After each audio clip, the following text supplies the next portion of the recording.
الحمد لله رب العالمين والصلاة والسلام على سيد الأنبياء والمرسلين وعلى آله وصحبه أجمعين ثم أما بعد فأعوذ بالله من الشيطان الرجيم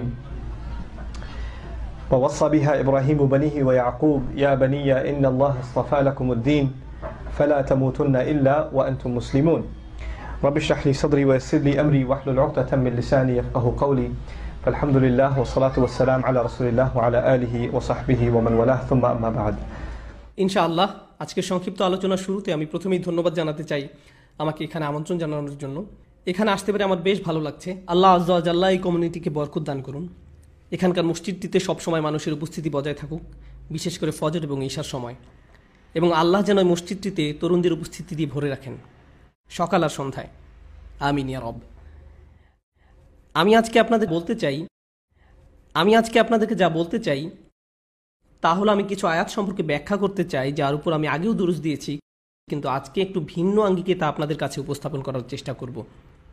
এছাড়াও আমি আসলে শুরুতে কোরআনের প্রেক্ষাপটের বাইরে থেকে কথা বলবো, আর তা হলো আমাদের সন্তানদের প্রতি যে সচেতনতা কাজ করে, এটা আসলে আমাদের দিনের ভিত্তি। ব্যাপারটা কোনো নতুন কিছু না, যা আমরা মাত্র উপলব্ধি করতে শুরু করেছি। আমাদের ভবিষ্যৎ প্রজন্মের জন্য যে চিন্তা কাজ করে, এটা আমরা পেয়েছি আমাদের পিতা ইব্রাহিম আলাইহিস সালামের কাছ থেকে। আসলে তারও আগে আমরা যেই সচেতন বাবার কথা জানতে পেরেছি, তিনি ছিলেন নূহ আলাইহিস সালাম। নূহ আলাইহিস সালাম তার সন্তানদের ব্যাপারে বেশ উদ্বিগ্ন ছিলেন। তিনি আল্লাহ তাআলার কাছে সন্তানদের উদ্ধারের জন্য প্রার্থনা করেছিলেন। তো আমাদেরকে সন্তানদের দ্বীনি বিষয়ে আমাদের সচেতনতা এই ধর্মে বহু পুরাতন ভিত্তি, এই ধর্মের একটি মৌলিক অংশ। আর আল্লাহ আজ্জা ওয়া জাল্লা আমাদের একটা বিষয় শিখাতে চেয়েছেন। আমাদের বেশ কয়েকবার এমন নবীদের ব্যাপারে জানিয়েছেন যাদের নিজ সন্তানদের মধ্যে সমস্যা ছিল। অনেকবার ইব্রাহিম আলাইহিস সালামকে আল্লাহ অত্যন্ত নেককার দুজন সন্তান দিয়েছিলেন। তাকে দিয়েছিলেন ইসমাইল এবং ইসহাক। তিনি দুজন অপূর্ব সন্তান পেয়েছিলেন, কিন্তু নূহ আলাইহিস সালাম তেমন পাননি। ইয়াকুব আলাইহিস সালাম কয়েকজন অনুগত সন্তান, আবার কয়েকজন সমস্যাগ্রস্ত সন্তান পেয়েছিলেন, তবে বেশিরভাগই অবাধ্য ছিলেন, তাই না? তার মানে আমাদের নবীদের মধ্যে এমন কয়েকজন সন্তানদের ব্যাপারে সমস্যায় পড়তে হয়, তাহলে আপনি আমরা যতই চেষ্টা করি না কেন, আমরা সন্তানদের ব্যাপারে আমাদের সমস্যাকে এড়িয়ে যেতে পারবো না। এটা আল্লাহর কদরেরই অংশ।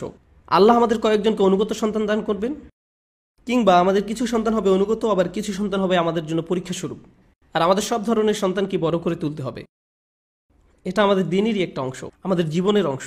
দুটি বাচ্চা কখনোই একই রকম হবে না। কেবল একটা সূত্র প্রয়োগ করে আপনার সব বাচ্চাকে বড় করতে পারবেন না। উদাহরণস্বরূপ ইয়াকুব আলাইহিস সালামের কথাই ধরুন। আমরা এটা বিশ্বাস করি না যে তিনি ইউসুফ আলাইহিস সালামকে বেশি স্নেহ করেছিলেন এবং অন্যদের প্রতি কম যত্ন নিয়েছিলেন, তাই তারা অমন আচরণ করেছিলেন। তিনি একজন নবী ছিলেন। অবশ্যই একজন নবীর অন্যতম প্রধান কাজ হলো ন্যায়নিষ্ঠভাবে জীবনযাপন করা। আর আপনি যদি আপনার এক সন্তানের প্রতি স্নেহশীল হন আর অন্যদের প্রতি তা না করেন, তাহলে তাতে সুবিচার হলো না। আমরা ইয়াকুব আলাইহিস সালামের কাছে এমনটা আশা করি না। অর্থাৎ বাবা হিসাবে যতটুকু করা সম্ভব ছিল তিনি করেছিলেন। আলহামদুলিল্লাহ, শেষে তারা তওবাও করেছিলেন, আর এটা তার প্রতি আল্লাহর উপহার ছিল। কিন্তু যেমনটা আমি বলেছিলাম, নূহ আলাইহিস সালামের ক্ষেত্রে তার ছেলেরা শেষ পর্যন্ত তওবা করেনি। আবার তারা নবী ছিলেন দেখে আপনি হয়তো ভাবতে পারেন যে কারো খুব ভালো চাকরি থাকলে তাতে বাড়তি সুযোগ সুবিধা থাকে। যেমন আপনার কেউ খুব ভালো চাকরি করেন, তাই আপনার পুরো পরিবারের জন্য আপনি হেলথ ইন্স্যুরেন্স পাচ্ছেন, তাই না? একজন নবীর চাকরি তো বেশ ভালো পদের, তিনি আল্লাহর কর্মচারী।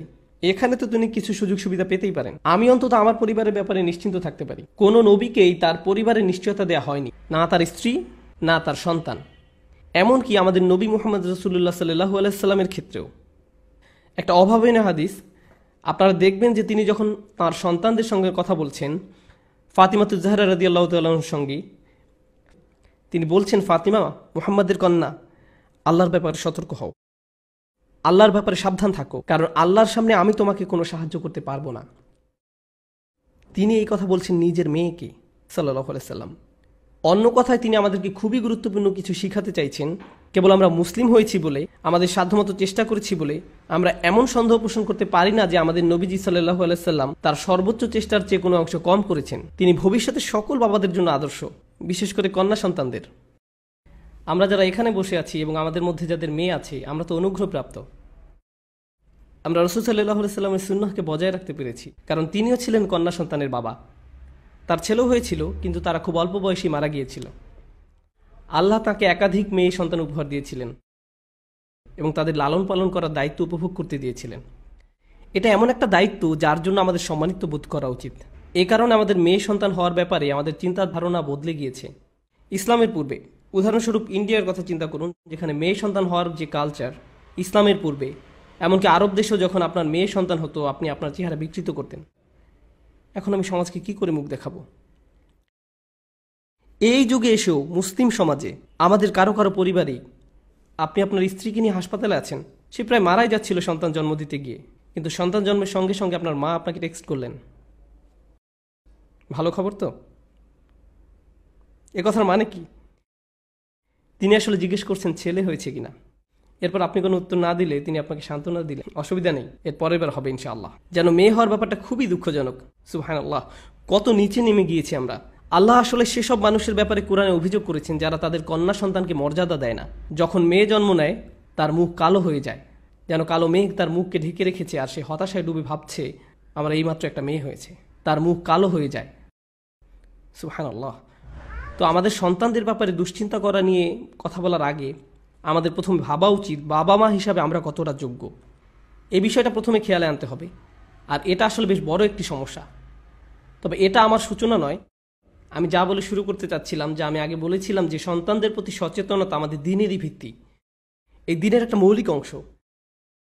আর এটা এমন একটা বিষয় যাতে আমরা প্রজন্ম থেকে প্রজন্ম আমরা যথেষ্ট সফল, আলহামদুলিল্লাহ। এই দিনের একটা মৌলিক অংশ। সন্তান বড় করার কাজে আমরা বেশ ভালো, যুগ যুগ ধরে, আলহামদুলিল্লাহ। অবশ্যই পৃথিবী অনেক বদলে গিয়েছে নবী সাল্লাল্লাহু আলাইহি সাল্লামের যুগের পরে, কিন্তু সন্তান লালন পালনে মুসলিমদের সফলতা অন্য যে কারো চেয়ে ভালো ছিল, আলহামদুলিল্লাহ, বর্তমান সময়ের আগ পর্যন্ত। আজকের দুনিয়া এতটা আকস্মিকভাবে বদলে যাচ্ছে যে এটা শুধু সরকার কিভাবে পরিচালিত হবে তাতে প্রভাব রাখছে না, এটা আমাদের অর্থনীতিতে প্রভাব রাখছে। কিভাবে এক দেশ অন্য দেশের সাথে সম্পর্ক বজায় রাখছে, কিভাবে ইন্ডাস্ট্রি গড়ে উঠছে, শুধু তাতেই প্রভাব বিস্তার করছে না, বরং এটা আমাদের পরিবারগুলোকেও প্রভাবিত করছে। শুধু মুসলিম পরিবার নয়, সকল পরিবার। বর্তমান বিশ্ব নাটকীয়ভাবে পরিবর্তিত হয়ে যাচ্ছে। আমাদের পরিবারের এখন যেমন অবস্থা দেখতে পাচ্ছি, এর আগে কখনো এমনটা ছিল না। সন্তানদের এখন যেভাবে বড় করা হচ্ছে, ইতিহাসের আর কোনো যুগে কিংবা অন্য কোনো সংস্কৃতিতে এমন আকার ধারণ করেনি। শুধু মুসলিম সংস্কৃতির ক্ষেত্রে নয়, সবার ক্ষেত্রেই। বিশ্বায়ন আর যোগাযোগ ব্যবস্থার বৃহৎ উন্নয়নের কারণে তার উপর ভোগবাদের চরম পর্যায়ে সৃষ্টি হওয়ায়, আমি একে পুঁজিবাদ বলি না, বরং বলি ভোগবাদ। আমরা পণ্যের আসক্ত ভোক্তায় পরিণত হয়েছি। আমি একে পুঁজিবাদ বলি না, বলি ভোগবাদ। আর এই মানসিকতা আমাদের ঘরের ভিতরেও প্রবেশ করে ফেলেছে। আমি একটা ছোট উদাহরণ দিচ্ছি। আমি যা বলছি সে ব্যাপারে আপনাদের বাচ্চারা, যেহেতু আপনারা অনেকেই এখানে অভিভাবক, আপনাদের বাচ্চারা আপনাদের কাছে কী নিয়ে বেশি আবদার করে? তারা কিসের জন্য সব সময় বায়না ধরে থাকে? ক্যান্ডি। মাশাআল্লাহ, সত্যি আপনার তো বেশ সরল মনা বাচ্চা, তারা আপনার কাছে কেবল ক্যান্ডি চেয়েছে। আচ্ছা, আরও বলতে থাকুন। আইপড, প্লে স্টেশন, গাড়ি। তারা বড় হয়ে গিয়েছে, গাড়ি, খেলনা। অধিকাংশ ক্ষেত্রেই তারা এইসব আইপডের খবর কোথায় পায়? তারা কি স্বপ্নে দেখতে পায়? যেমন ইসুফ আলাইহিস সালাম দেখেছিলেন 11টা তারা আর চাঁদ, তো তারা কি স্বপ্নে দেখে ফেলেছে অ্যাপেল প্রোডাক্ট? কেন আব্বু, আমি দেখেছি যে একটা অ্যাপেল একটা ফোনের পরে। এই স্বপ্নের মানে কি? এই স্বপ্নের মানে কি? না না, তারা কোথায় দেখেছে আইফোন? হয় তাদের বন্ধুর কাছে আছে এসব, অথবা টিভিতে দেখেছে। তারা যখন দেখলো তার অন্য বন্ধুর কাছে এসব আছে, তারা আপনাদের বলে আমি ওরকম স্নিকার চাই, আমি ওরকম শার্ট চাই, আমি ওরকম খেলনা চাই। এই সমস্ত খেলনার আইডিয়া তারা কোথায় পায়? এসবের ইলহাম কোথা থেকে আসে? এগুলো এসেছে মিডিয়া থেকে।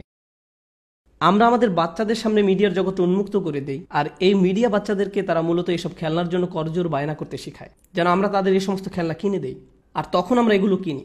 তাছাড়া বাচ্চারাই যে এসবের ক্ষেত্রে শিকার তা কিন্তু না, আমরাও এর অন্তর্ভুক্ত। আমরা যেসব ব্র্যান্ডের জামা পরি, আপনি আসলে নিজেকে খুব হাই ক্লাস মানুষ ভাবতে শুরু করেন। হঠাৎ করে যখন আপনি একটা দামি ঘড়ি পরেন, হঠাৎ যেন আপনার মনে হতে থাকে সব মানুষের ভিড়ে আপনার মান মর্যাদা বেড়ে গিয়েছে।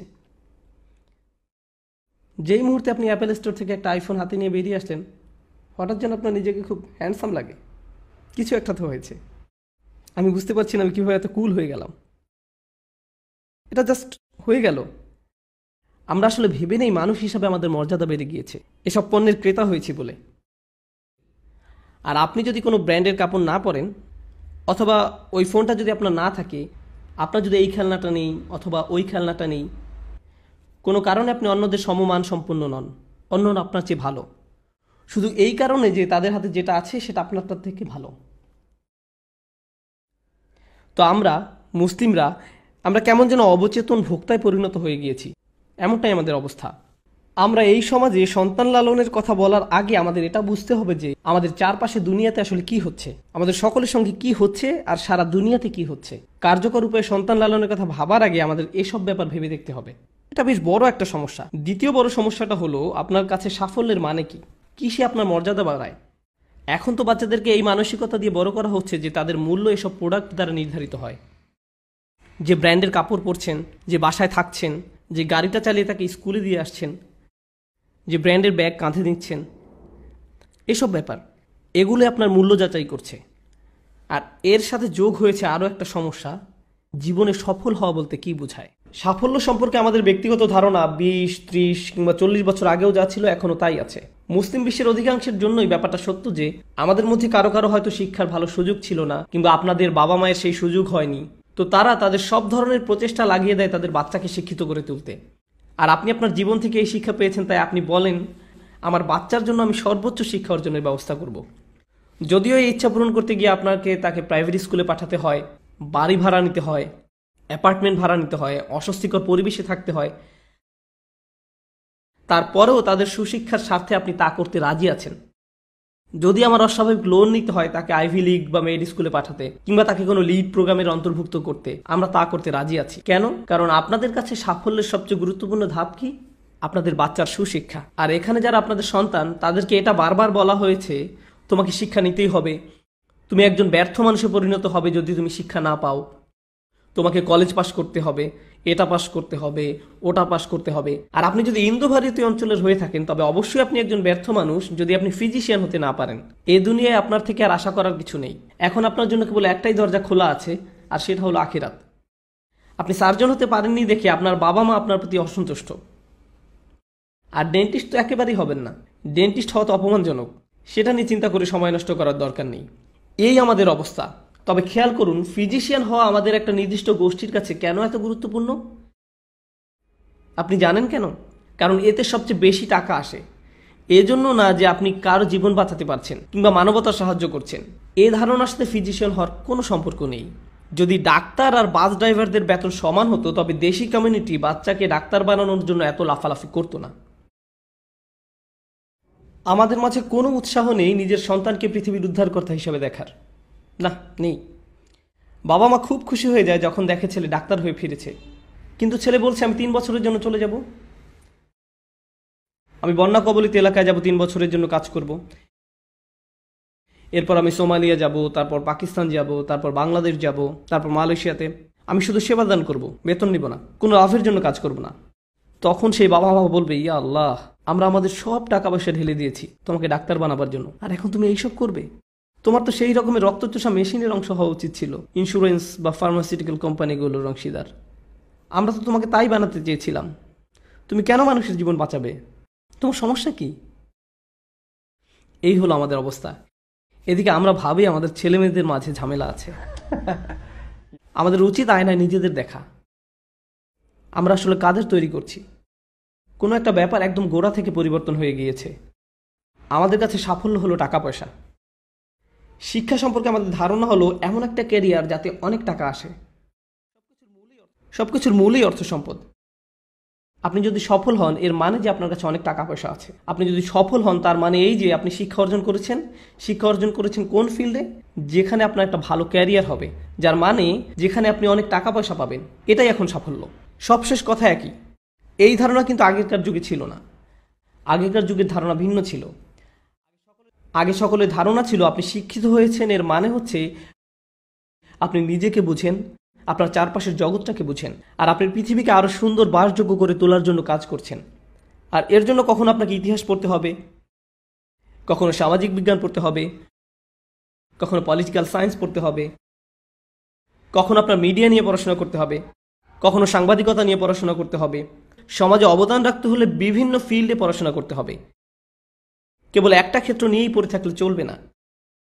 আর তাছাড়া সবচেয়ে সফল কমিউনিটি যেদিক থেকে বিচার করুন না কেন, আমেরিকার সবচেয়ে সফল কমিউনিটি হলো তারাই যারা নিজেদের ছেলে মেয়েদেরকে কেবল একটা ক্ষেত্রে সীমাবদ্ধ করে রাখেনি। আমার এক বন্ধু বলেছিল যদি স্টিফেন স্পলবার্গ পাকিস্তানি ঘরে জন্ম নিতেন তিনি একজন ডাক্তার হতেন। কেন? কারণ আপনি জানেন সেখানকার অবস্থা। তুমি ফিল্ম স্কুলে পড়তে চাও, এসবের মানে কি? তুমি কি মেডিসিন শাস্ত্রে ফেল করেছো?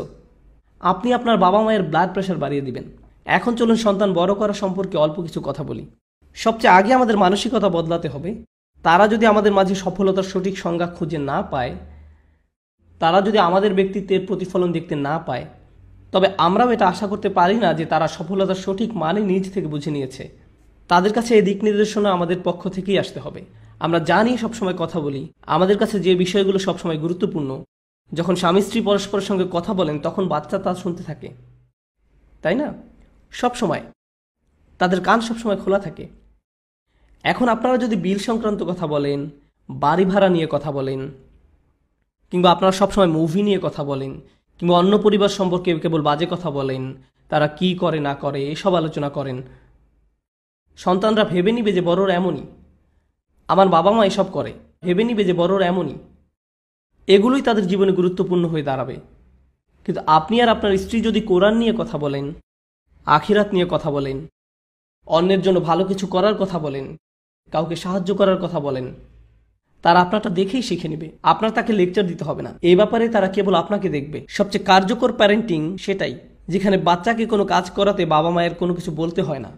তারা দেখতে দেখতে শিখে ফেলে, কারণ তারা এসবই সবসময় দেখছে। আপনাদের মধ্যে অনেকেই ভাবেন যে আমি যদি নোমান ভাইয়ের লেকচারগুলো নিয়ে এসে বাচ্চাদেরকে বসিয়ে শোনাতে পারতাম, ইনশাআল্লাহ এরপর তারা ভালো হয়ে যেত। শুধু কয়েকটা ইউটিউব ভিডিও আর সমস্যা সমাধান হয়ে যাবে, এতে আসলে কোনো উপকার হবে না। আর আপনি হয়তো এতদিনে সেটা বুঝে ফেলেছেন। আর আপনিই হচ্ছেন আপনার সন্তানদের প্রকৃত কাউন্সিলর। আমি আমার সন্তানের প্রকৃত কাউন্সিলর। আমাদের তাদের সবচেয়ে ভালো বন্ধু হতে হবে। আর এরপরের কথা হচ্ছে বিশ্বের পরিবর্তন।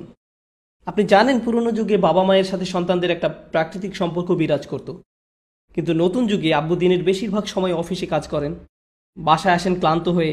আর যে সময় তিনি ক্লান্ত হয়ে বাসায় আসেন তখন অধিকাংশ বাচ্চাই ঘুমিয়ে পড়েছে। আর যখন তিনি অফিসে যান বাচ্চারা তখনও ঘুমিয়েই থাকে। আর তেমন যদি নাও ঘটে, তিনি হয়তো যাওয়ার আগে বাচ্চাদের 5 মিনিটের জন্য দেখতে পান, যখন তারা ব্রেকফাস্ট করছে। তিনিও চলে যান, তারাও চলে যায়। তার মানে 7 দিনের মাঝে 5 দিনই বাবা আর বাচ্চার মাঝে কোনো কথোপকথন হয় না। তাও যদি হয় সেটা তুমি হোমওয়ার্ক শেষ করেছো, আচ্ছা যাও আমার জন্য পানি নিয়ে আসো, এতটুকুই। এর মাঝেই সীমাবদ্ধ। তারপরে আসে ছুটির দিন। কিন্তু ছুটির দিনগুলোতে এখানে দাওয়াত থাকে, ওখানে পার্টি থাকে, আপনার 12টা পর্যন্ত ঘুমানো লাগে, বাসার কিছু কাজ করতে হয়, ইত্যাদি ইত্যাদি। আপনি তখনও সন্তানদের সঙ্গে সময় কাটান না, তাদের সঙ্গে সত্যিকারের কথাবার্তা বলেন না, তাদের সাথে আপনার আসলে কোনো যোগাযোগই নেই। এটাই মূল সমস্যা। আমাদের বাচ্চাদের জন্য সময় বের করে নিতে হবে সপ্তাহের মাঝে আর সপ্তাহের শেষে। এটাই আপনার এবং আমার জন্য কার্যকরী উপদেশ। আমাদের সন্তানদের জন্য সময় খুঁজে নিতে হবে, কেবল তাদের কথা বলার জন্য, কেবল তাদের সাথে কথা বলার জন্য। শুধু শুনুন তারা কি বলছে আর কথা বলুন তাদের সাথে। আমাদের উচিত তাদের জীবনের একটা অংশ হওয়া, তাদের জীবনের একটা বড় অংশ হওয়া। আপনাদের অনেকের ক্ষেত্রেই আপনাদের সন্তানদের কাছে আপনাদের একমাত্র ভূমিকা হলো আপনি বাড়ির একটা দেয়ালের মতন। এটা সবসময় থাকে, কিন্তু এর সাথে কেউ কথা বলে না। আপনার একে দরকার আছে, আর এটা অনেক গুরুত্বপূর্ণ। এই কারণ ছাড়া আর কোনো সম্পর্ক নেই এর সাথে। আপনি জানেন এ ধরনের বাবা মায়ের সাথে কি হয়? তারা তাদের আচরণের প্রতিফলন পায় যেই মুহূর্তে সন্তানেরা টিনেজার হয়, তারা কিছুটা স্বাধীন হয়ে যায়।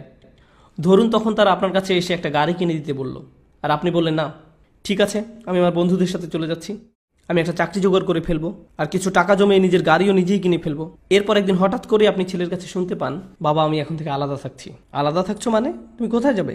সেটা কোনো ব্যাপার না, আমি এখন বড় হয়েছি। আর এখন আপনি দৌড়ে মসজিদে আসেন, ইয়ামু সাহেব আমাকে একটা সূরা বলে দিন, একটা দোয়া বলে দিন যাতে আমার ছেলেটা ভালো হয়ে যায়। ইয়ামু সাহেব, এভাবে কোনো সমস্যার সমাধান হয় না, এভাবে কোনো সমস্যার সমাধান হয় না। যখন তাদের বয়স 17, 18, 19, 20 হয়ে গিয়েছে, তখন জরুরি সংকট অনুভব করলে চলবে না। তাদেরকে গড়ে তুলতে হবে আরও অনেক আগে থেকে। এখন আমি কিছু প্র্যাকটিক্যাল উপদেশ দিতে চাই সেসব অভিভাবকদের জন্য যাদের সন্তানদের বয়স 10-এর নিচে। হাত তুলুন প্লিজ, যাদের সন্তানদের বয়স 10-এর কম। খুব বেশি নেই, আলহামদুলিল্লাহ, আমি এই দলে আছি। আমার সবচেয়ে বড়টার বয়স 10। তো আমাদের জন্য আমাদের সবচেয়ে বড় দায়িত্ব হলো সন্তানদের ইসলাম শিক্ষা দেয়া। আমাদের পক্ষ থেকে তাদের ইসলাম শিক্ষা দেয়া। যখন নবী আলাইসাল্লামরা দিন শিক্ষা দিতেন তারা সকলের জন্য তা করতেন। আল্লাহ সুবহানাহু ওয়া তাআলা যখন বাচ্চাদের ইসলাম আর কোরআন শিক্ষা নিয়ে কথা বলেছেন, বাচ্চাদের শেখার বা উপদেশ গ্রহণ করার কথা তিনি খুব কম সময় উল্লেখ করেছেন, কিন্তু যখন তিনি এ সম্পর্কে বলেছেন সেটা সবসময় বাচ্চাদের বাবা মায়ের কাছ থেকে। কথাটা আবার খেয়াল করুন, আল্লাহ যখনই কোরআনে বাচ্চাদের সঠিক পথ প্রাপ্ত হওয়ার কথা বলেছেন সেটা সবসময়ই বাবা মায়ের পক্ষ থেকে হয়েছে, আর অভিভাবকদের মধ্যে থেকে তা সবসময়ই বাবার তরফ থেকে। কারণ মা তো সর্বক্ষণই বাচ্চার পাশেই থাকেন। একজন মাকে কোনো অতিরিক্ত কষ্ট পোহাতে হয় না বাচ্চার পাশেই থাকার জন্য, কিংবা বাচ্চার সবসময় খেয়াল রাখতে, কিংবা তাকে উপদেশ দিতে। একজন মাকে কখনো মা হওয়ার ব্যাপারে ট্রেনিং নিতে হয় না। এটা প্রকৃতগতভাবেই হয়ে থাকে। আল্লাহ তাদের মাঝে এই অনুভূতিই দিয়ে রেখেছেন। অন্যদিকে বাবাদের অবস্থা শোচনীয়। আমাদের একটা ট্রেনিংয়ের মধ্যে দিয়ে যেতে হয় সত্যিকারের বাবা হওয়ার জন্য। প্রকৃতিগতভাবে আমাদের মাঝে এই অনুভূতি আসে না। কেবল আপনার সন্তান জন্ম নিয়েছে বলেই যখন একজন মা তার সন্তানকে জন্ম দেন তার সব আবেগ অনুভূতি বদলে যায়, মুহূর্তেই সব বদলে যায়। কিন্তু একজন বাবার ক্ষেত্রে 3-4 দিন পার হওয়ার পর যখন বন্ধুরা জিজ্ঞেস করে, তোমার তো শুনেছি বাবু হয়েছে, হ্যাঁ, কিন্তু আমি এখনো ধরতে পারিনি কি হয়েছে। কেউ আপনাকে বুঝিয়ে দিলে আপনি বুঝতে পারেন ব্যাপারটা। আমি কি বলছি বুঝতে পারছেন? আমি এখনো ধরতেই পারিনি কি হয়েছে, কারণ বাবা হওয়ার যে উপলব্ধি তা স্বভাবগতভাবে আমাদের মাঝে আসে না। আমাদের এই অনুভূতি গড়ে তুলতে হয়, তাই না? এই জন্য আল্লাহ হযরত লুকমানের কথা বলছেন, তিনি কিভাবে সঠিক সুযোগটা বেছে নিচ্ছেন বাচ্চার সাথে কথা বলার জন্য। আমরা দেখেছি ইয়াকুব আলাইহিসসালাম তার সন্তানদের সাথে কথা বলছেন। আমরা ইব্রাহিম আলাইহিসসালামকে পেয়েছি, তিনি তার সন্তানদের ঠিক একই উপদেশ দিয়েছেন যা ইয়াকুব আলাইহিসসালাম বলেছেন। খুব চমৎকার বিষয়টা, কারণ এ থেকে বোঝা যায় একজন বাবা তার সন্তানদের প্রতি দায়িত্ব পালন করছেন। তাকে শুধু এটা শিখিয়ে নয় যে নিজেকে কিভাবে গড়ে তুলতে হবে, বরং তাকে কিভাবে একজন বাবা হতে হবে সেটাও শিখিয়েছেন। আমরাই আমাদের সন্তানদেরকে শিখাবো কিভাবে একদিন ভালো বাবা হতে হবে। কারণ ইব্রাহিম আলাইহিসসালাম শিখিয়েছিলেন ইসহাক আলাইহিসসালামকে, ইসহাক আলাইহিসসালাম শিখিয়েছিলেন ইয়াকুব আলাইহিসসালামকে। এক্ষেত্রে কোরআন কি বলছে? ইব্রাহিম এবং ইয়াকুব অর্থাৎ একজন দাদা আর তার নাতি একদম একই কথা বলছেন। তারা কি কথাটা একই সময় বলেছেন? না, দুজনে সম্পূর্ণ আলাদা দুই প্রজন্মের। এই কথা বলছেন ইব্রাহিম আলাইহিসসালাম। ইব্রাহিম আলাইহিসসালাম বলেছিলেন ইসমাইল এবং ইসহাক আলাইহিসসালামকে। ইয়াকুব আলাইহিসসালাম বলেছিলেন তার 11 জন সন্তানকে। কিন্তু তারা অবিকল একই কথা বলেছেন, হে আমার সন্তানগণ, নিশ্চয়ই আল্লাহ তোমাদের জন্য এই ধর্মকে মনোনীত করেছেন, কাজেই তোমরা মুসলমান না হয়ে কখনো মৃত্যুবরণ করো না। কি অদ্ভুত সুন্দর! আল্লাহ বলছেন দাদা আর নাতি একই উপদেশ দিচ্ছেন। কেন? কারণ একই তারবিয়াহ বংশানুক্রমে চলে এসেছে। এই তারবিয়াহ কিভাবে একজন ভালো সন্তান হতে হবে শুধু সে বিষয় নয়, বরং এক সময় কিভাবে একজন ভালো বাবা হতে হবে তা নিয়ে। এটা সেই তারবিয়ার বৈশিষ্ট্য। অন্য কথায়, আমরা আমাদের সন্তানদেরকে তারবিয়া দিয়ে যাব যখন তারা পরিণত বয়স্ক হয়ে যাবে। আমরা তাদের সন্তানদের লালন পালন ব্যাপারে উপদেশ দিব। আর আমরা যদি আমাদের দায়িত্ব সঠিকভাবে পালন করতে পারি, আমরা যদি পেছনে ফিরে তাকাই, দেখব আমাদের অনেকের বাবা মা আমাদের প্রতি দুর্ব্যবহার করেছেন। অনেকের বাবা মা এমন ছিলেন, তারা তাদের বাচ্চাকে গালিগালাজ করতেন, তিরস্কার করতেন, অপমান করতেন।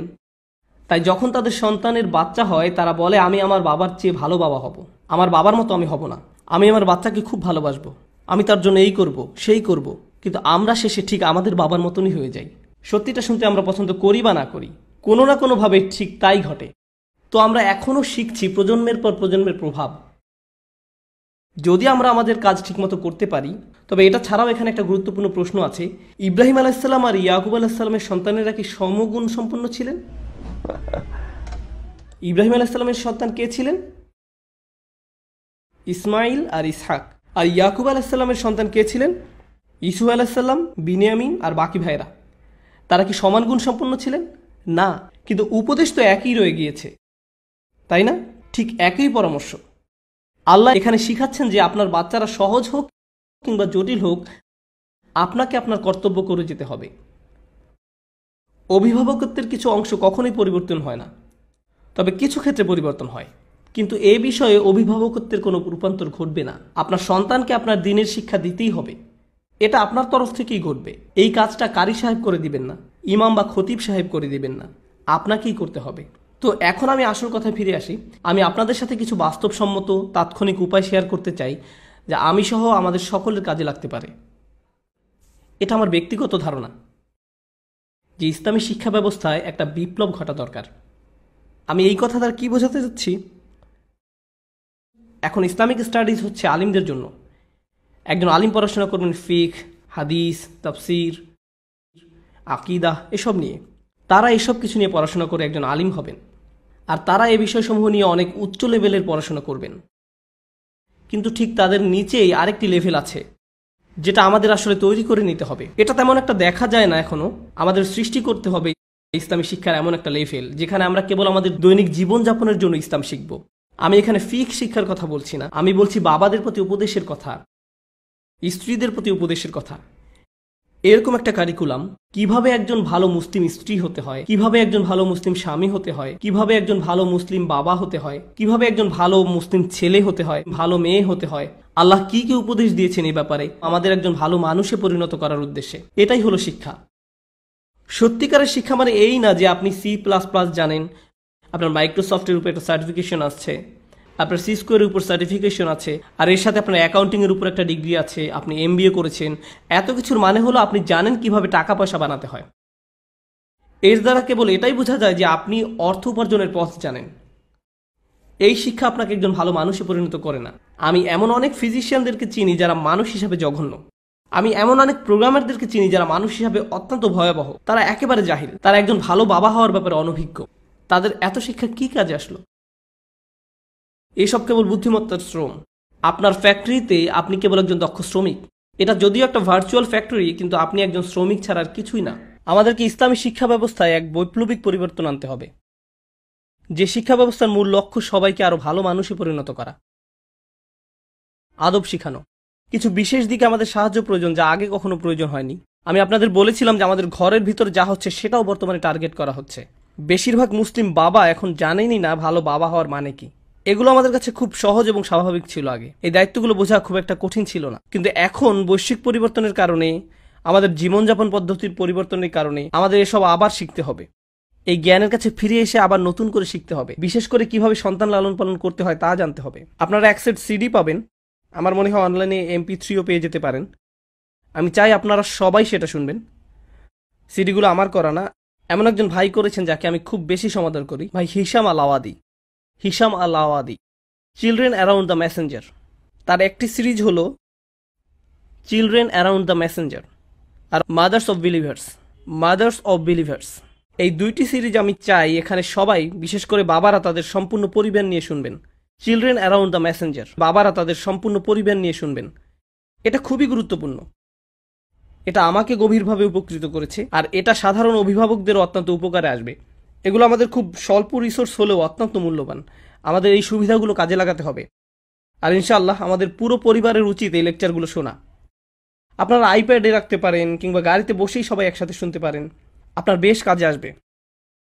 আপনার সন্তানকে সঙ্গে নিয়েই কোরআন তেলাওয়াত করুন।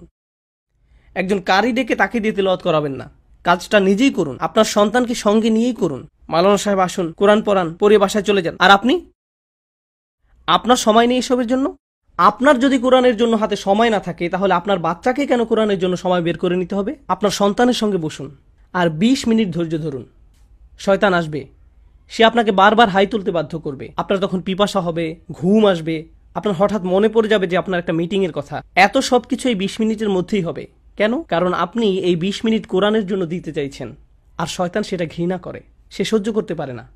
কিন্তু এই 20 মিনিট ধৈর্য রাখুন, নিজেকে সমর্পণ করুন আপনার বাচ্চার জন্য। পুরো পরিবারকে সঙ্গে নিন। দিনের একটা সময় আমরা সবাই একসাথে বসবো, আর আমরা সবাই কোরআন পড়বো, কোরআনের ব্যাখ্যা শুনবো, না হয় অন্তত অনুবাদ শুনবো সকলে একসঙ্গে। যদি 1 ঘন্টার জন্য তা সম্ভব না হয়, তবে অন্তত 10 মিনিটের জন্য তা করুন, তাতেও হবে। কেবল শুনুন কোরআনের অল্প কিছু অংশ 10 মিনিটের জন্য। তেলাওয়াত ছাড়া আর এটুকু করুন। তেলাওয়াতের জন্য আমি কতটুকু সময় রাখতে বলেছি? 20 মিনিট। আর অনুবাদের জন্য বা তাফসির অথবা ব্যাখ্যা শোনার জন্য কতক্ষণ? 10 মিনিট। তো প্রতিদিন মোট কতক্ষণ? এই 30 মিনিট আপনি আর আপনার গোটা পরিবার আল্লাহর উদ্দেশ্যে কিছু করলেন। আমি পরামর্শ দিব মাগরিব আর ইশার মধ্যবর্তী সময়টা বেছে নিতে। ঠিক আছে, আপনি হয়তো বলবেন আমার বাচ্চাদের পরীক্ষা চলছে, এখন মে মাস, সেমিস্টার শেষ হোক আগে। আচ্ছা ঠিক আছে, আমি এটা মেনে নিলাম, কিন্তু গ্রীষ্মের ছুটিতে আপনারা এই কাজটা করবেন। প্রতিদিন মাত্র 30 মিনিট। এমনটা বলবেন না আমি আমার বাচ্চাকে কোন প্রোগ্রামে ভর্তি করব। আপনি আপনার বাচ্চার প্রোগ্রাম, অন্য সব প্রোগ্রাম পরের ব্যাপার। আমাদের এভাবে বোঝাপড়া করে নিতে হবে। ইসলাম অটো পাইলটের মতন ধরলে চলবে না। আর আমি এটা বলেই আমার কথা শেষ করতে চাই। আমি কি বোঝাতে চাইছি? আমরা আসলে একটা মুসলিম সমাজে বড় হয়েছি। আমাদের মধ্যে অধিকাংশরই, আমার নিজেরও, আমাদের বাবা মায়ের কখনো আমাদের ঈমান সম্পর্কে দুশ্চিন্তা করতে হয়নি। তারা এমন দুশ্চিন্তাগ্রস্ত ছিলেন না যে আমার ছেলে কি খ্রিস্টান হয়ে যাবে, নাকি সে নাস্তিক হয়ে যাবে, কিংবা ইহুদি হয়ে যাবে। এসব নিয়ে তাদের মাথা ব্যথা ছিল না। তারা ভাবতেন না আমার ছেলে জুমার নামাজ না পড়ে অন্য কোথাও ঘুরতে গেল কিনা। তারা এসবের ব্যাপারে চিন্তাগ্রস্ত ছিলেন না। তাদের মনে এমন কোনো আশঙ্কা আসতো না। তাদের ভাবতে হতো না যে তাদের ছেলে কোনো গ্যাংয়ে যোগ দিল কিনা, কিংবা ড্রাগ নিল কিনা, কিংবা বাড়ি ছেড়ে পালিয়ে যাবে কিনা। তো ইসলাম শিখানোর ব্যাপারে তাদের খুব একটা ভাবতে হয়নি, কারণ গোটা সমাজ আপনাকে কোনো না কোনো ভাবে তা শিখিয়ে দিচ্ছিল। স্কুল থেকে সে শিক্ষা পেয়েছেন, সব জায়গায় আপনি আজানের ধ্বনি শুনতে পেতেন। সমাজ আপনাকে ইসলামের সান্নিধ্যে নিয়ে এসেছিল। এখানে কি সেই সমাজ আছে? না। তাহলে এখানে আপনি আপনার বাচ্চাকে সেভাবে বড় করতে পারবেন না যেভাবে আপনার বাবা মায়েরা করেছিলেন। আপনি ধারণা করে নেন যে সবকিছু ঠিকঠাক মতো হয়ে যাবে, সব ঠিক হয়ে যাবে, আমরা তো ভালোভাবেই সব পার করেছি। ভাই, আপনি তা পেরেছেন কারণ আপনি সম্পূর্ণ ভিন্ন একটা দুনিয়ায় বসবাস করতেন, আর এখন অন্য এক দুনিয়া। এখানে কোনো নিশ্চয়তা নেই যে আপনার বাচ্চারা ইসলামকে ধরে রাখবে, কোনো গ্যারান্টি নেই, একেবারেই নেই। এই পরিবেশটা শুধু গাড়ির কালো ধোঁয়ায় দূষিত হয়েছে তা নয়, এখানে যেই দূষণ ঘটছে তা হলো কুফর। এই পরিবেশটা মানুষ এখন সন্দেহবাতিক হয়ে গিয়েছে। আমি আপনাদের বলে শেষ করতে পারবো না কত টিনেজার আমার কাছে এসেছে যারা ইসলামের ব্যাপারে সন্দিহান। তারা শুধু সন্দিহান তা নয়, তারা প্রতিনিয়ত অসংখ্য বাজে মন্তব্য শুনে থাকে দিন সম্পর্কে। তার উপর আমরা টেক্সাসে থাকি, আমরা অনেক খারাপ কথা শুনি। আজকে সকালেই 2 মরমন খ্রিস্টান ছেলে জুমার আগে আমার বাসায় এসেছিল। দরজায় নক করলো, খুলে দেখলাম 2টা বাচ্চা ছেলে, টিনেজ ছেলেরা দাওয়াত দিচ্ছে। আমি তখন ভাবছিলাম, ইস, আমাদের মাঝেও যদি এমন ছেলেরা থাকতো। আপনি কোনো টিনেজ ছেলেকে দেখেছেন যে সকালে উঠে তৈরি হয়ে নেয়, সুন্দর জামা কাপড় পরে, ইউনিফর্মের মতো বাইক নিয়ে বেরিয়ে পড়ে? এখন বাইরে 92 ডিগ্রি, এর মধ্যে তারা ঘরে ঘরে যেয়ে বলে আমরা আপনাকে সৃষ্টিকর্তার বাণী সম্পর্কে বলতে চাই। আপনি জানেন এটা করার জন্য কতটা সাহস দরকার?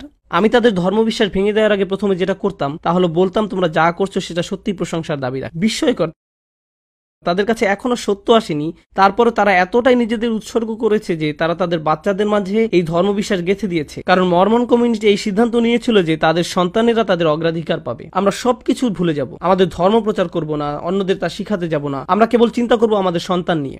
আমরা সর্বোচ্চ চেষ্টা করব যাতে তারা এই ধর্ম উপলব্ধি করতে পারে। এ ধারণার জন্যই তাদের টিনের ছেলেরা আজ তাদের ধর্মকে ধরে রেখেছে।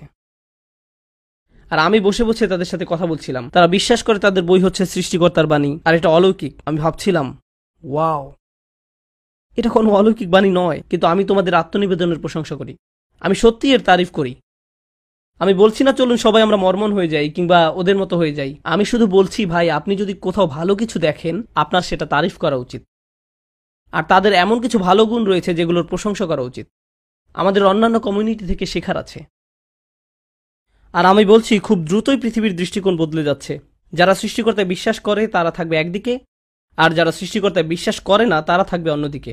এখন আমাদের নিজেদের মধ্যেই মতনৈক্য রয়েছে, বিভিন্ন মাঝহাবের মধ্যে, মুসলিম আর খ্রিস্টানদের মধ্যে, হিন্দুদের মধ্যে, ইত্যাদি ইত্যাদি ইত্যাদি। কিন্তু খুব শীঘ্রই গোটা পৃথিবী 2 লাইনে বিভক্ত হয়ে যাবে। আমি কোনো সৃষ্টিকর্তায় বা কোনো ধর্মে বিশ্বাস করি না, এবং আমি একজন সৃষ্টিকর্তায় বিশ্বাস করি। এই পরিবর্তনই আগামীতে হতে যাচ্ছে। যুক্তরাষ্ট্রের প্রত্যেকটা কোণে কোণে এই পোলারাইজেশন ঘটছে, আর এটা দাবানলের মতো ছড়িয়ে পড়ছে। খবরদার এক মুহূর্তের জন্য ভাববেন না এই পরিবর্তন মুসলিম সমাজকে প্রভাবিত করবে না। করবে, অবশ্যই করবে। অভিভাবক হিসাবে আমাদের কোরআন শিখতে হবে, আমাদের সন্তানদের জন্য নয়, নিজেদের জন্য। আমাদের কোরআন পড়তে হবে আর এতটাই ভালোবাসতে হবে কোরআনকে যে আপনার বাচ্চারা বড় হতে হতে জানবে, আমার বাবা, কেউ যদি তাদের জিজ্ঞেস করে তোমার বাবা কি করতে ভালোবাসতেন, তারা বলবে আমার বাবা কোরআন পড়তে ভালোবাসতেন। তিনি সবসময় কোরআনের কথা বলতেন। আমি কোরআন সম্পর্কে যেসব জেনেছি তার অধিকাংশই আমার বাবার কাছ থেকে জেনেছি। তিনি সবসময় কোরআনের ব্যাখ্যা শুনতেন, সবসময় আমাকে আরো বেশি তিলাওয়াত করতে বলতেন। তিনি এটা সবসময় মুখস্থ করতেন, তিনি এর তেলাওয়াত শুনতে ভালোবাসতেন। আমাদের নিজেদেরকে কোরআনের জাতি হিসাবে গড়ে তুলতে হবে। কেন? কারণ নবী সাল্লাল্লাহু আলাইহি সাল্লামকে সন্দেহগ্রস্ত মানুষেরা ঘিরে রেখেছিলেন, ঠিক যেমনটা আমাদেরকেও সন্দেহগ্রস্ত মানুষেরা ঘিরে রেখেছে। এবং সেই সময় একমাত্র জিনিস যেটা আপনাদের বিশ্বাস অটুট রাখবে সেটা কি? কোরআন, আল্লাহর বাণী। এটা তাদের দৃঢ় পদ রেখেছিল। আমাদের আবার সে জাতিতে পরিণত হতে হবে। আমরা এবং আমাদের সন্তানেরা, আমরাই হব কোরআনের নতুন প্রজন্ম। আমাদের জীবনের কেন্দ্রবিন্দুতে কোরআন থাকতে হবে। দিনে 30 মিনিট করে পড়া শুরু করুন, কেবল 30 মিনিট। কিন্তু এখানে যারা অভিভাবক, আমি জানতে চাই না আপনার বয়স 45, 55, 65 নাকি 75, যাই হোক না কেন, কোরআন মুখস্থ করুন। মুখস্থ করা শুরু করে দিন। আল্লাহ কোরআনের উপর কোনো বয়স সীমা রাখেননি। আল্লাহ সেটা করেননি, আপনি করেছেন। আপনি আল্লাহকে দেখান যে আপনি তার বইকে ভালোবাসেন, আর তখনই আল্লাহ আপনার জীবনে বরকত ঢেলে দিবেন, যা আপনি কখনো আশা করেননি। আপনার এখন অন্য কাউকে জিজ্ঞেস করতে হয় কিভাবে সন্তান লালন পালন করবেন, কিন্তু আল্লাহ নিজেই আপনাকে সেই উপদেশ দিবেন তার বইতে। তিনি আমাদেরকে আমাদের সব প্রশ্নের উত্তর দিয়ে দিচ্ছেন তার বইতে। আমাদের অবশ্যই এই বইয়ের সঙ্গে একটা সম্পর্ক থাকা উচিত। আমি আপনাদের বলছি, আমাদের মুসলিম সমাজে অধিকাংশ সমস্যা এই জন্যই সৃষ্টি হয়েছে যে আমরা কোরআন থেকে বিচ্ছিন্ন হয়ে পড়েছি। আমাদের এই বইয়ের জন্য কোনো অনুভূতি নেই, কোনো ভালোবাসা নেই, কোনো সম্পর্ক নেই। আমরা উপদেশ নেওয়ার জন্য এর কাছে যাই না, আমরা প্রতিদিনের তেলাওয়াত করি না, মুখস্থ করি না, আমরা এই বই আরো বেশি বেশি বোঝার চেষ্টাও করি না, অনুরাগ দেখাতে পারি না। আল্লাহ তার বাণী পাঠিয়ে এই উম্মতকে কতটা সম্মানিত করেছেন, অথচ আমরা এই বাণীর প্রতি যথেষ্ট ভালোবাসা দেখাতে পারিনি। আমরা যদি তা পারি, আমি বলছি আপনাদের সকল সমস্যা দূর হয়ে যাবে। আল্লাহ সুবহানাহু ওয়া তাআলা বলছেন, যখন আহলে বাইতদের কথা বলেছেন, তিনি বলেন তারা যদি কেবল তাওরাত আর ইনজিলকে দৃঢ়ভাবে প্রতিষ্ঠিত করত, তাহলে তারা উপর এবং নিচ থেকে আহার করত, তাদের দুনিয়া তাদের জন্য জান্নাত হয়ে যেত। কেবল যদি তারা তাওরাত আর ইনজিল প্রতিষ্ঠিত করত। তাহলে আল্লাহ এখানে আমাদের কি বলেছেন? আমরা প্রতিষ্ঠিত করব কোন বইটি? কোরআন। তা করলে আমরা উপর এবং নিচ থেকে আহার করব। আল্লাহ এই দুনিয়াকে জান্নাতে পরিণত করে দিবেন। শুধু তার কিতাবের দিকে ফিরে আসুন। এটাই অভিভাবকদের প্রতি আসল উপদেশ। আমরা আমাদের সন্তানদের কাছে যে স্মৃতি রেখে যেতে চাই, আমার বাবা ভিডিও গেমস ভালোবাসতেন, মুভি দেখতে ভালোবাসতেন, কিন্তু সব কিছুর চেয়ে তিনি বেশি কোরআন ভালোবাসতেন। তিনি বাস্কেটবল খেলতেও খুব পছন্দ করতেন, কিন্তু তার চাইতেও কোরআন বেশি ভালোবাসতেন। কোরআন ছিল তার সত্যিকারের ভালোবাসা। আর তিনি এটা নিশ্চিত করেছেন আমরাও কোরআনকে সেভাবে ভালোবাসি। তিনি কোরআন থেকে গল্প বলে শোনাতেন, আমাদের এখান থেকে উপদেশ দিতেন। আপনারা আপনার বাচ্চাদেরকে কোরআন থেকে আকর্ষণীয় গল্প বলে শোনান। আর আপনি পারবেন না তাদেরকে সেসব গল্প বলতে যদি আপনি নিজেই না এর প্রতি কোনো আকর্ষণ অনুভব করেন। আপনি যদি সেসব গল্পে নিজেই মুগ্ধ না হন, তবে আপনি আপনার বাচ্চাদের চমৎকৃত করতে পারবেন না। কিন্তু ভাই, তাদের শৈশবকাল আপনি, অন্য কেউ নয়, আপনাকেই কোরআন থেকে তাদের গল্প বলে শোনাতে হবে। আপনাকে এই কাজটা করতে হবে। আমি সেদিন আমার এক মেয়েকে ইসু আলাইহিস সালামের গল্প শোনাচ্ছিলাম, আর আমি গল্পটা শেষ করিনি। সেই 4 দিন ধরে বারবার জিজ্ঞেস করছে, আব্বু এরপর কি হলো? আচ্ছা, এরপর তাকে জেলে পাঠানো হলো। তারপর কি হয়েছে এখন বলবো না, পরে বলবো। আজকে হোটেলে যাওয়ার পথে তাকে বলবো ইনশাআল্লাহ জেলে পাঠানোর পর কি হলো।